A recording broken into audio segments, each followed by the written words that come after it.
Donc de Tech & Co sur BFM Business, il est 21h14. Merci d'être avec nous, comme chaque soir. Dans un quart d'heure, on retrouvera l'info éco avec Thomas Schnell, mais dans l'immédiat, je vous propose de nous plonger dans la tech et l'agriculture avec nos trois invités qui sont sur le plateau de Tech & Co. Cécile Magherini est là. Bonsoir Cécile. Bonsoir. Vous êtes la directrice de Sunagri. On va découvrir ce que vous faites dans un instant. Alexia Ray est avec nous aussi. Bonsoir Alexia. Bonsoir. Cofondatrice et présidente de Neopharm. Et enfin, Antoine Lefebvre, PDG de Kermap. Bonsoir. Bonsoir. On va parler de robotique, on va parler de photovoltaïque aussi et d'intelligence artificielle avec vous. Mais pour débuter, j'aimerais donner la parole à Alexia avec Neopharm. Créé donc en 2018, vous êtes installé à Saint-Non-la-Bretèche, c'est dans les Yvelines, et vous mélangez à la fois agriculture et robotique. Expliquez-nous ce que vous faites, s'il vous plaît. Alors, ce que nous faisons depuis 5 années maintenant d'activité, c'est de concevoir des fermes maraîchères installées proches des villes pour produire et distribuer des légumes localement. Et ces fermes, elles sont installées avec des partenaires acteurs du territoire, que sont les collectivités et les agriculteurs. Et comme vous l'avez dit, elles assemblent effectivement des pratiques durables d'agriculture, qui sont celles de l'agroécologie et la technologie, avec l'objectif de réduire la pénibilité, de gagner du temps, d'être plus efficace pour pouvoir installer un grand nombre de fermes sur le territoire français.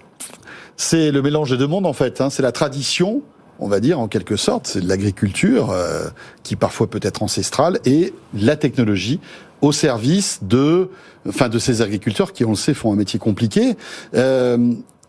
Expliquez-nous comment la robotique peut justement faciliter le quotidien des agriculteurs aujourd'hui. Oui. Alors vous le dites, des pratiques ancestrales d'agriculture, mais des pratiques qui ne sont pas aujourd'hui les pratiques majoritaires et qui sont nécessaires, qui doivent être... On est plutôt sur d'intensif. Être développées, c'est ça, du maraîchage intensif. Là, on produit des légumes. Et pour justement développer, intensifier ces pratiques d'agriculture, la technologie est nécessaire parce que c'est elle qui permet de rendre attractif ce métier, qui est un métier à très forte pénibilité. Donc, il y a de la robotique, il y a du logiciel, il y a des outils qui permettent de gagner du temps sur les actions. Vous en voyez quelques-uns. Voilà, derrière vous, vous avez toute une panoplie. Vous avez sorti, on a l'impression d'être en défilé de mode. C'est le défilé de tous vos robots. Alors, il y en a qui balayent, il y en a qui écrasent, il y en a qui... je ne sais pas quoi, tri peut-être aussi. Il y en a qui préparent le sol. Il y a beaucoup justement d'actions de préparation du sol avec des enjeux de maintenir la vie, la biodiversité dans le sol. Il y en a qui sèment aussi. Il y a des outils qui sèment des graines ou qui plantent, comme vous le voyez aussi derrière moi, qui plantent des plants déjà un peu développés. Il y a des outils qui récoltent. Il y a des systèmes automatisés aussi d'irrigation, d'aération. Et certains outils sont automatiques et d'autres, comme celui-là, comme la planteuse, est collaboratif. C'est ce qu'on appelle de la cobotique, en collaboration entre l'humain et les maraîchers. Avec vraiment l'objectif d'être moins pénible en fait. Et puis d'optimiser aussi la productivité, parce que comme vous le dites, vous êtes à côté des villes, donc il y a des besoins importants. Et l'idée, c'est de rejoindre un peu ce que je disais, le meilleur des deux mondes, c'est-à-dire une agriculture traditionnelle avec une optimisation, une productivité maximale. Exactement. De relocaliser l'alimentation à proximité des villes. Vous en êtes où aujourd'hui, Alexia? Combien d'exploitants sont équipés de vos robots? Aujourd'hui, on a 3 fermes qui sont en activité ou en lancement. Et l'objectif dans les prochaines années, c'est d'en installer des dizaines à proximité. Ces 3 sont un peu expérimentales encore. Vous voyez vous faites du fine-tuning ou tout est OK? Vous pouvez déployer tout ça à grande échelle? La première expérimentale, celle que vous voyez sur la photo derrière vous, c'est notre ferme pilote dans les Yvelines. Et les autres, en revanche, sont des fermes normales, lancées en activité, avec le support, l'accompagnement de Neopharm, mais elles ne sont plus expérimentales et on est en développement. Très bien, vous restez avec nous, Alexia. On va découvrir aussi 2 autres start-up qui œuvrent dans ce secteur passionnant qu'est l'agriculture. Antoine Lefebvre, présentez-nous Kermap. Alors vous, c'est l'IA au service de l'agriculture grâce aux images satellites. Tout à fait. Donc nous, à Kermap, on est spécialisé dans le traitement de masse d'images satellites d'observation de la Terre pour livrer une information stratégique auprès de nos clients. Alors ce que ça veut dire, c'est que nous, aujourd'hui, on suit en continu l'ensemble des terres émergées sur l'ensemble du globe. Cela intègre les surfaces agricoles, et ça va nous permettre en fait d'anticiper, de trouver des réponses à des problèmes liés à des enjeux de souveraineté ou de sécurité alimentaire. Ça, en fait, faut le placer dans un contexte actuel qui est, on peut en parler déjà, on a la guerre en Ukraine, qui est un des principaux pays producteurs de matières premières agricoles. On a le changement global. Les céréales, je crois. Donc, exactement. On a le changement global. Alors, on connaît la sécheresse en France depuis cet été qui perdure même actuellement. Cet aléa, en fait, il n'y en a pas seulement en France, il y en a partout dans le monde et ils sont de plus en plus fréquents. Et troisième point de contexte, on est en fait dans ce système de changement climatique, on a des ressources naturelles qui s'épuisent et on est bien conscient qu'aujourd'hui, et même demain, on ne pourra plus produire n'importe comment et que même le consommateur, il ne veut plus manger, en fait, consommer n'importe quoi. Du coup, nous, face à ce contexte-là, on a plusieurs cas d'usage. On a, d'une part, on travaille pour des sociétés de négoce et des intermédiaires où on leur explique qu'est-ce qui pousse, dans quelle proportion dans différents pays d'Europe. Deuxième cas, on travaille aujourd'hui avec le ministère de l'Agriculture et d'institutions gouvernementales sur l'estimation de pertes et des gains en fait de production de fourrage. C'est une information qui est capitale. On va faire remonter cette information tous les mois. Ça permet au gouvernement de mettre des territoires en calamité agricole et de rétribuer une subvention auprès des agriculteurs concernés. Et enfin, dernier point qui est encore plus important, c'est qu'on travaille aussi avec des groupes agro-industriels. On travaille avec Nestlé, on travaille avec McCain, avec Bonduelle. Ces groupes, aujourd'hui, ils veulent inciter leurs fournisseurs de matières premières à s'engager dans des pratiques plus respectueuses de l'environnement. On a un programme avec ces agro-industriels et la fondation Earthworm qui consiste à leur faire appliquer des concepts liés à l'agriculture régénératrice. Et ça, en fait, ça consiste à changer les pratiques agro-environnementales et on peut les suivre par satellite. C'est quelque chose qu'en fait, dans le milieu en fait agricole, les données, elles sont limitées, elles sont éparses, elles sont souvent déclaratives. Grâce aux satellites, on obtient une information qui est globale, continue dans le temps et qui est surtout objective et que ça permet de répondre à ces nombreux enjeux. Alors, 200 millions d'hectares de surface agricole suivis en continu, 14 000 parcelles suivies en France, 100 000 images satellites analysées par an pour la filière agricole. On est on le disait tout à l'heure, dans une période de sécheresse.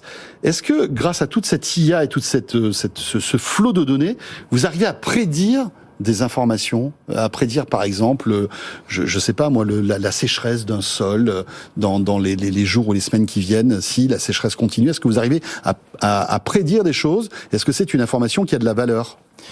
Alors, on est en capacité déjà d'analyser l'information sur un historique. On peut revenir jusqu'à 5 à 10 ans en arrière, et on connaît les tendances. Après, nous, on suit en continu toutes les semaines l'ensemble des territoires. Aujourd'hui, on travaille sur la France, mais aussi sur toute l'Europe, et on est capable, en fait, du coup, d'anticiper les tendances à venir. On sait finalement, nous, on identifie finalement la surface du sol. On voit comment la végétation s'adapte et réagit vis-à-vis en fait d'aléas climatiques. Et du coup, on sait anticiper. Ah oui, là, il y a un stress hydrique sur tel territoire. D'accord, oui, c'est ça qui est passionnant. Merci beaucoup Antoine, PDG donc de Kermat.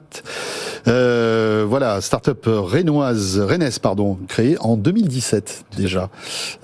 Cécile, à nous. Vous êtes la directrice de Sunagri, autre pépite qu'on voulait vous présenter. On en a déjà parlé il y a quelques temps de cela dans Tech & Co. Vous êtes donc le pionnier de l'agrivoltaïsme dynamique. Est-ce que vous pouvez nous présenter Sunagri, s'il vous plaît? Ouais, Sunagri, c'est une entreprise à mission. Et sa mission, c'est de développer des systèmes d'adaptation au changement climatique. Et le système principal, c'est l'agrivoltaïsme dynamique. Donc, c'est des persiennes solaires, des panneaux solaires. On les appelle des persiennes parce qu'elles sont installées au-dessus des cultures et elles vont tourner au-dessus du rang de pommes ou au-dessus du rang de vignes pour dispenser plus ou moins d'ombre. Il y a plusieurs objectifs qui sont recherchés dans cette technique. C'est protéger les vergers, les vignes, les cultures des aléas climatiques. On parle de la grêle, on parle du gel, on parle de la canicule. Et puis, avec cet ombrage, ce qu'on va chercher aussi, c'est améliorer la consommation en eau donc être dans une consommation raisonnée de l'eau apportée par l'irrigation. Et enfin, on va travailler sur la qualité. Et c'est quelque chose qui est très présent pour nous en vigne actuellement, avec, grâce à l'ombrage, des vins blancs qui sont plus acides et des vins rouges plus légers. Donc voilà, en pilotant ce microclimat et en pilotant l'ombre, on va vraiment travailler sur ces paramètres agronomiques. Et puis, si j'ose dire, cerise sur le gâteau, les panneaux... C'est ce qu'il y a au-dessus de ces, j'allais dire persiennes, je sais pas comment on appelle ça, en fait, des oui, des volets, persiennes agrivoltaïques, des panneaux.